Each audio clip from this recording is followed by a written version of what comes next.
There are words we've carried with us for decades, words that without realizing it have shaped how we see ourselves and how the world sees us. But what if I told you that some of these words are quietly stealing your confidence, dimming your radiance, and keeping you from stepping fully into the vibrant woman you are today? Some of them seem harmless, just casual phrases we say out of habit. But tonight, we're tossing them out for good. By the end of this, you'll feel lighter, stronger, and more certain of the incredible woman you've become. Let's start with the first one, because trust me, once you stop saying this, you'll never look back. 1. I'm too old for that. I caught myself saying this just last year. My granddaughter was showing me how to use an app on my phone, something about sharing photos, and without thinking, I shrugged and said, "Oh, I'm too old for that." The moment the words left my mouth, I saw her face fall.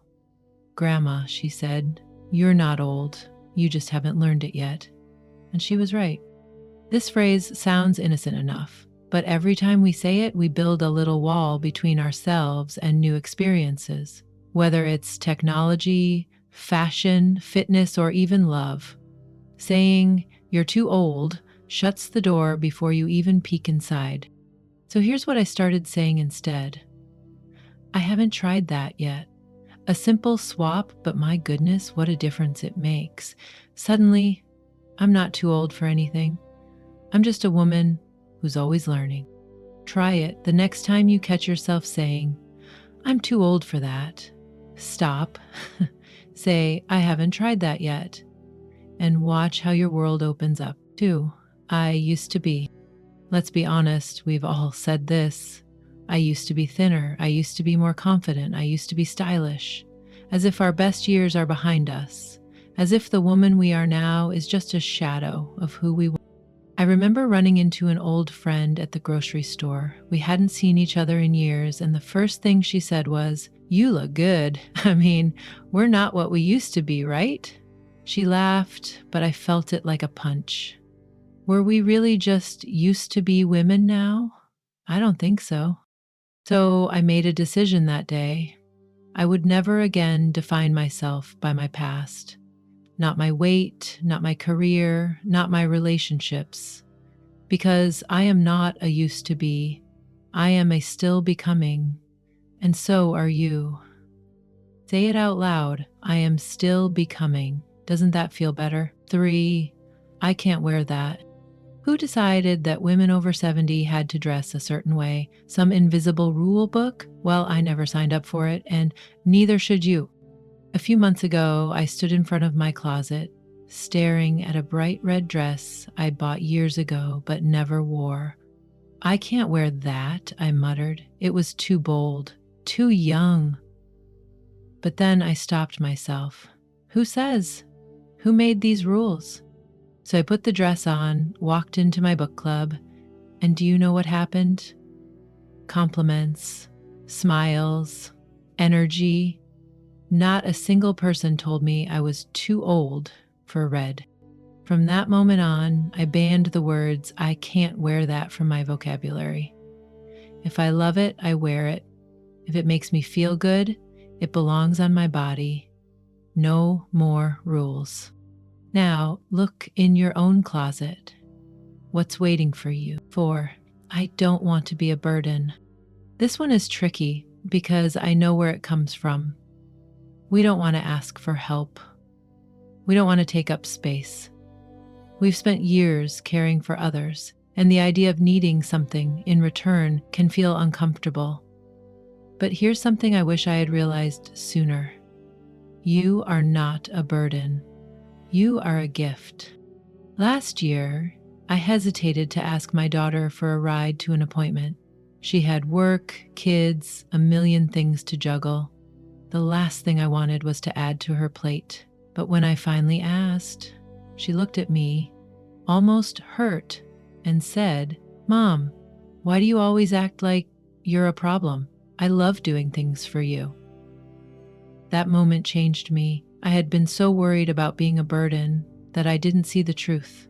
Our loved ones want to be there for us. Just as we once cared for them, they now want the chance to return that love. And when we let them, we don't just receive help, we give them the joy of giving back. So let's stop apologizing for existing. Stop shrinking ourselves to make life easier for others. Instead, let's say it loud and clear: I am not a burden. I am loved. And I am worth showing up for. 5. I don't matter anymore. Let's end on this one, because it's the biggest lie of them all. A dear friend of mine, a woman who had spent her life raising a family, building a career, and nurturing everyone around her, once confessed something that stopped me in my tracks. We were sitting on her porch, the sun setting behind us, when she sighed and said, "I don't think I matter anymore." Her voice was quiet, almost as if she was afraid to say it out loud. I felt my heart clench. How could someone so full of life, love, and wisdom believe such a thing? But I knew why. Society tells women that their value is tied to their youth, their productivity, their ability to keep up. And when the years add up and the pace slows down, the world starts to look past us. The invitations dwindle, the conversations shift, and suddenly we feel like we're fading into the background. But let me tell you something. Nothing could be further from the truth. If anything, this is the time when we matter more than ever. We are not relics of the past. We are living testaments to resilience, experience, and grace. Our stories are rich with lessons that younger generations need to hear. Our laughter carries the kind of warmth that can make a house feel like home. Our presence, our insight, our spirit, these things don't diminish with age. They deepen. The world may not always recognize it, but that doesn't mean it isn't true. The people who love you, who have been shaped by your kindness, your strength, your wisdom, they know. And you must know it too. You are not background noise. You are not invisible. You are a force, a woman whose presence carries weight, whose words hold meaning, whose life is still unfolding in beautiful, important ways. So if you ever start to doubt your significance, remember this. You have walked through decades of love and loss, joy and hardship, triumphs and challenges, and you are still here. That alone is a testament to your strength. You matter. More than you will ever know. 6. I should just accept it. I used to say this about my aching knees. Oh well, I should just accept it. It's part of getting older. I thought I was being realistic, but in truth, I was giving up. Then one morning at the park, I saw a woman maybe 5 years older than me, walking briskly, her shoulders back, her face glowing with energy. I told her how much I admired her, and she smiled. "Honey, I don't accept anything I can change." That sentence hit me like a wake-up call. There's a difference between aging with grace and surrendering to discomfort. No, we can't stop time, but we can make choices that help us feel strong, capable, and full of life. So the next time you find yourself saying, "I should just accept it," pause. Ask yourself, is this truly unchangeable, or do I have the power to make it better? More often than not, the answer lies in what we choose to do next. 7. It's too late for me. Too late for what? Love, learning, trying something new? I once met a woman in her mid-70s who had just learned to swim. As a child, she had been terrified of water, avoiding pools and oceans her entire life. "I always thought that window had closed," she admitted. But one day, she stood at the edge of a pool and asked herself, "Why not now?" She took lessons, slowly building her confidence, until the day she finally swam across the deep end, laughing, weightless, free. "I don't care how old I am," she told me. "I'm done living in fear." Her story stayed with me because it wasn't just about swimming. It was about breaking through the walls we build around ourselves, the ones that tell us our time has passed. But as long as we are here, our time is now. It's never too late for love, for adventure, for healing. Whatever still whispers to your heart, listen. and take the first step. 8. No one cares what I think. Oh, but they do. A few years ago, my granddaughter was writing a school essay about women in history. She asked me, "Grandma, what was it like when you were my age?" At first, I hesitated. What could my stories possibly mean to her? But as I started talking about the way we dressed, the songs we sang, the moments that shaped us, she hung on to every word. She asked questions. She wanted to know more. And that's when it hit me. Our stories are not just memories, they are bridges to the next generation. You are a living library of experiences, of lessons learned through love, loss, resilience, and triumph. The world does care what you think.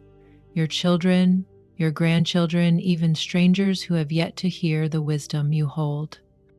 So don't hesitate. Share your thoughts, your stories, your opinions. Speak up, because what you have to say is not just important, it's needed. 9. I don't want to make a fuss. I used to say this all the time. At restaurants when my order was wrong, at the doctor's office when I had questions, even in conversations when I disagreed with something. I didn't want to seem difficult or demanding, so I'd brush things off, telling myself it wasn't worth making a fuss.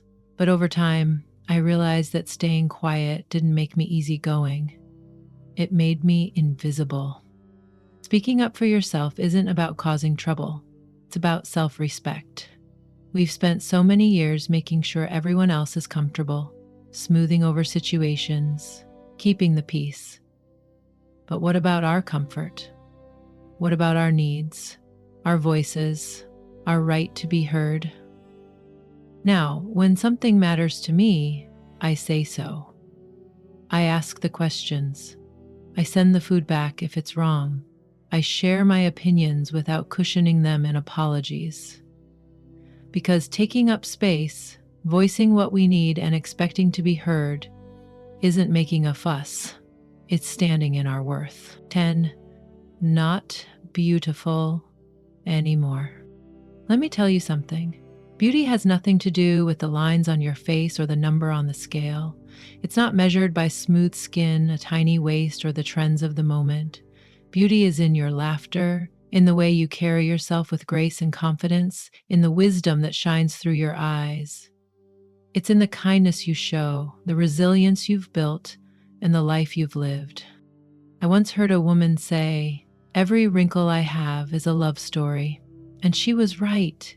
Each line on your face is a memory of laughter shared with friends, of tears wiped away and battles overcome, of years spent loving, growing, and learning. That is beauty. That is power. You do not need to erase a single thing to be beautiful. You are beautiful now exactly as you are. Say it out loud. Let yourself believe it. Because the most radiant women are the ones who own their beauty, not by chasing youth, but by embracing the magnificent, extraordinary women they've become. 11. I don't belong. There was a time not too long ago when I walked into a room full of younger women and felt completely out of place. The conversations moved quickly, the laughter bubbled effortlessly, and yet I felt like an outsider. It wasn't that anyone was unkind, it was just that quiet feeling creeping in, whispering, "You don't quite fit here anymore." Then, just as I was shrinking into the background, another woman my age walked in. She didn't hesitate at the door, didn't scan the room for permission to take up space.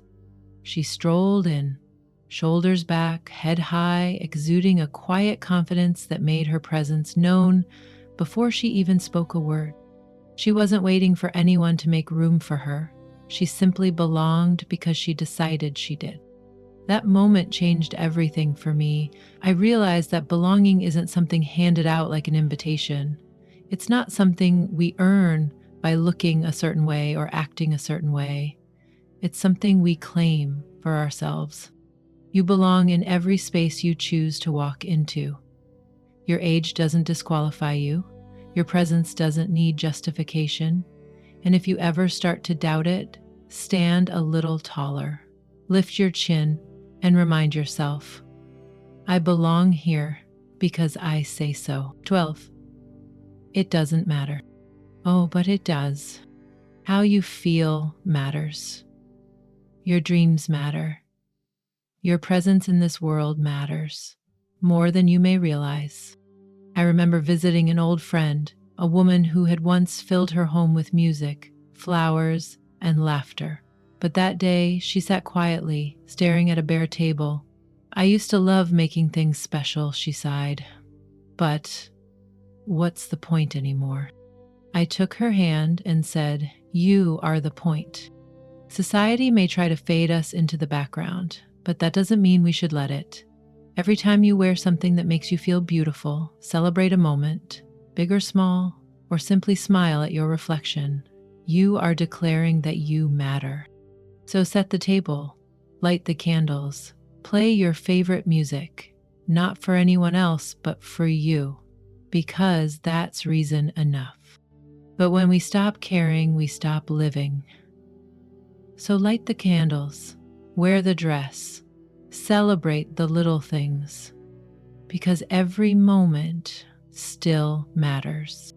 So, starting today, no more shrinking, no more silence, no more believing you are anything less than extraordinary. And if you ever forget, come back here, we'll remind you. There you have it, 12 important words that we're leaving behind right now. Which one surprised you the most? Which one have you caught yourself saying? Let's talk about it in the comments because this is a conversation we all need to have. And if this message resonated with you, share it with a friend, a sister, a daughter. Let's rewrite the way we speak about ourselves because the words we use shape the way we live.